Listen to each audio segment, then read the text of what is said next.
Assalamualaikum warahmatullahi wabarakatuh. Dan semangat pagi, teman-teman. Ya, jumpa lagi dengan saya Omar Hapsan di channel Ruang Tentor ini.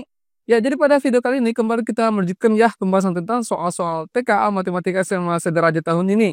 Nah, pada video ini kita akan membahas materi singkat tentang transformasi geometri ya. Dan tentunya kita akan membahas juga beberapa soal. Dan kita akan berikan juga oleh-oleh sebagai latihan. Baik, kita langsung saja ya masuk ke pembahasan soal-soalnya. Ya, sebagai langkah awal kita ingin mereview dulu ya materinya secara singkat ini untuk transformasi geometri. Yang pertama di sini adalah translasi atau pergeseran.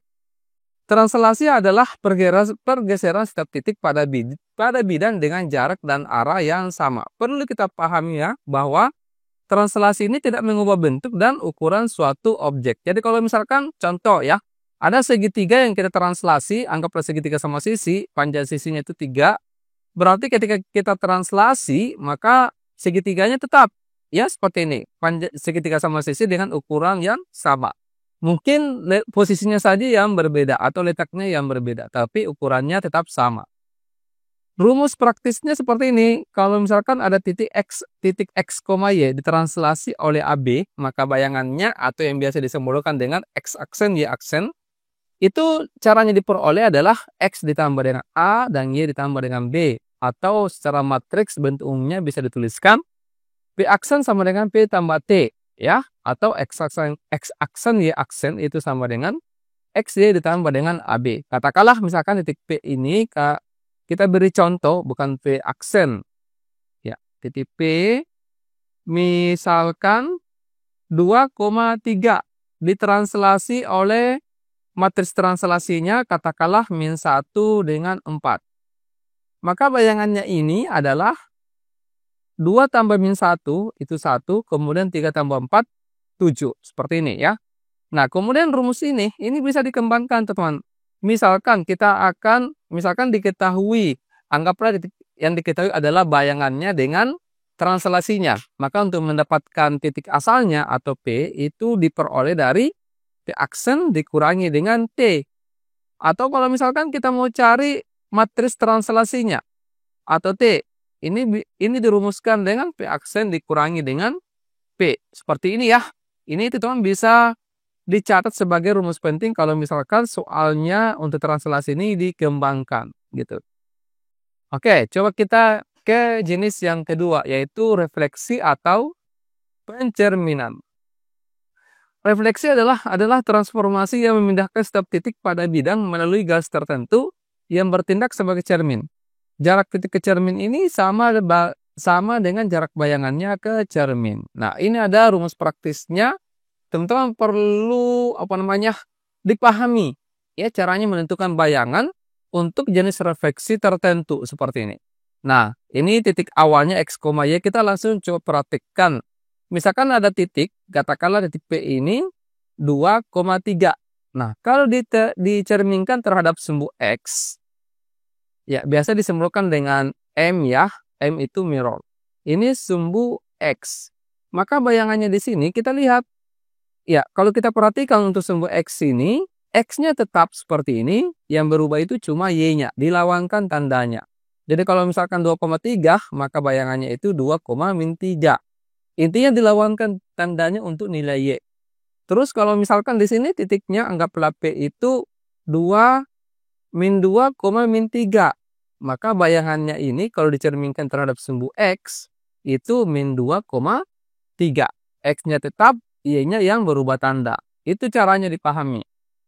Untuk sumbu Y di sini yang berubah adalah X-nya dilawankan tandanya, Y-nya tetap.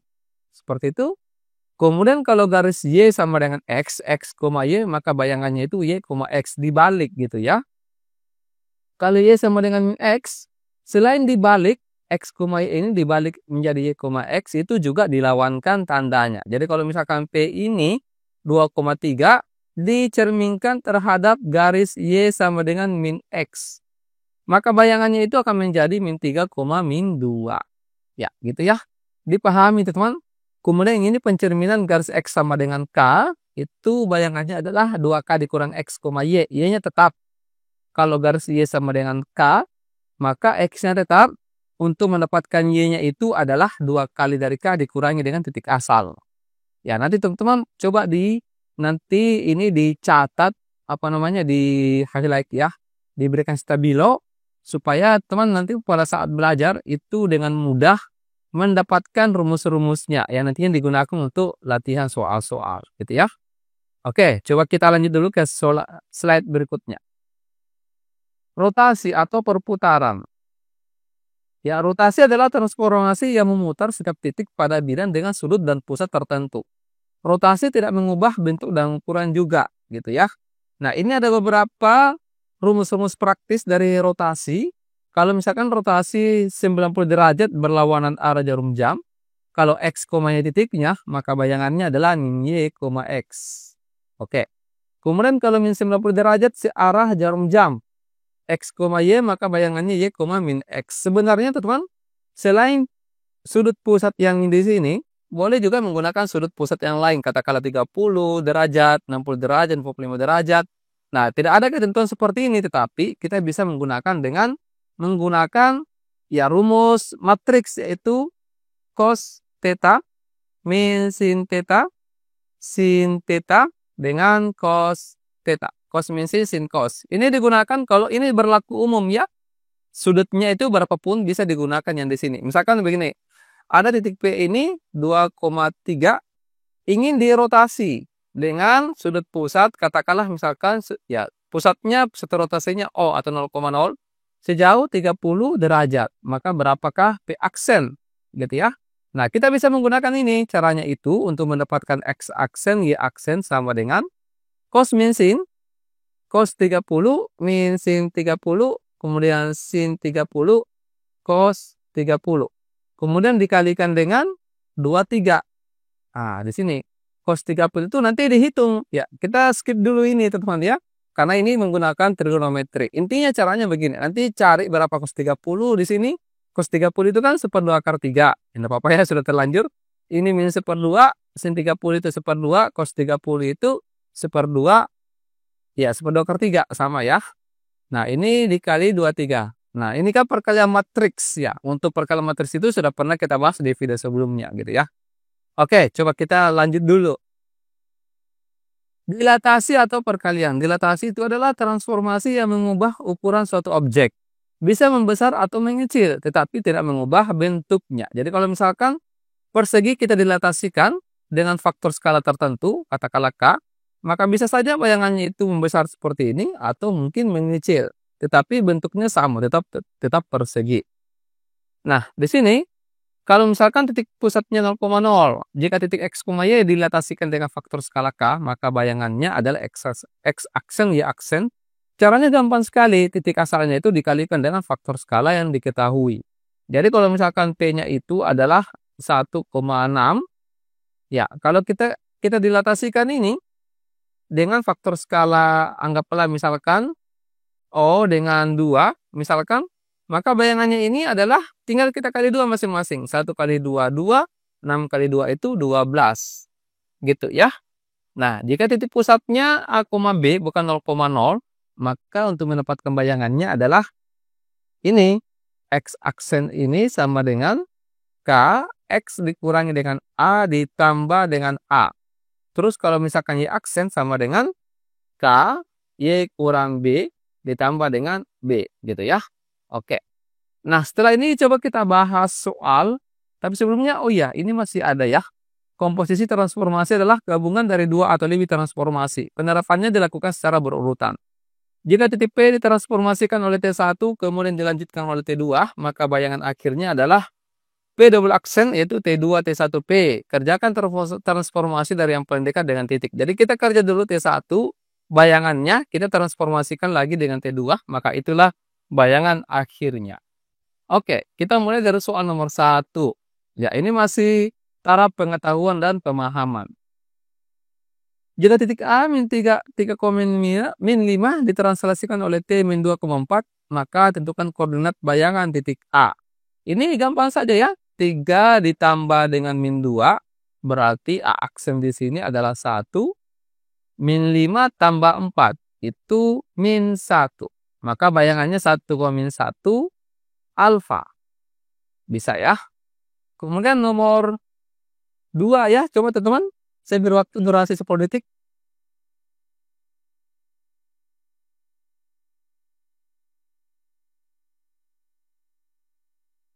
Ya, tadi itu diketahui kalau misalkan titiknya X, Y dicerminkan terhadap garis Y sama dengan min X. Maka bayangannya adalah min Y, min X. Jadi selain dibalik 6,2 itu kita beri tanda minus. Kita lawankan tandanya gitu ya. Karena ini positif semua, maka bayangannya negatif semua. Minus 6, minus 2. Jawabannya alfa. Oke, next. Nomor 3, coba ya.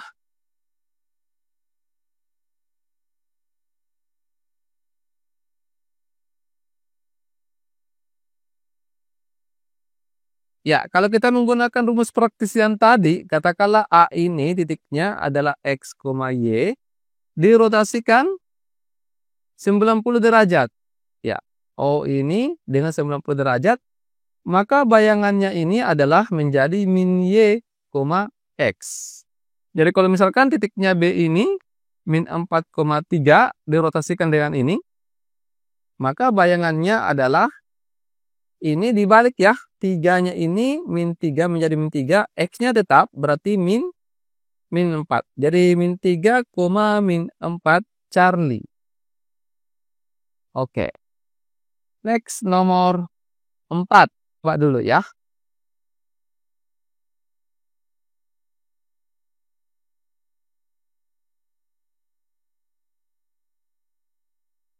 Ya, ini titik C 5,2 didilatasikan dengan pusat dengan faktor skala min 3. Koordinat bayangannya adalah langsung kita kali.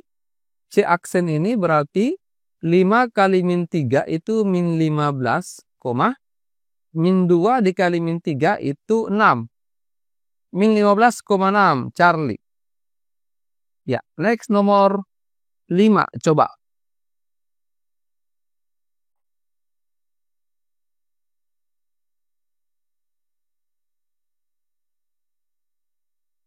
Ya, ini transformasi geometri yang double begitu ya, komposisi transformasi. Sebuah titik D ini 4,1 direfleksikan terhadap sumbu X. Cari dulu bayangannya. Jadi D ini 4,1 dicerminkan terhadap sumbu X. Masih ingat tadi kalau pencerminan sumbu X itu X-nya tetap, 4 ini tetap. Kemudian min 1 ini dilawankan tandanya. Y-nya dilawankan tandanya ya. Berarti kalau min 1 jadinya 1 begini. Kemudian dilanjutkan dengan translasi oleh T min 3,5. Berarti ini tinggal ditambah saja. T-nya adalah min 3,5. Berarti D double aksen. 4 tambah min 3 itu 1. Terus 1 tambah 5, 6. 1,6. Jawabannya bravo. Oke. Next nomor 6. Silakan.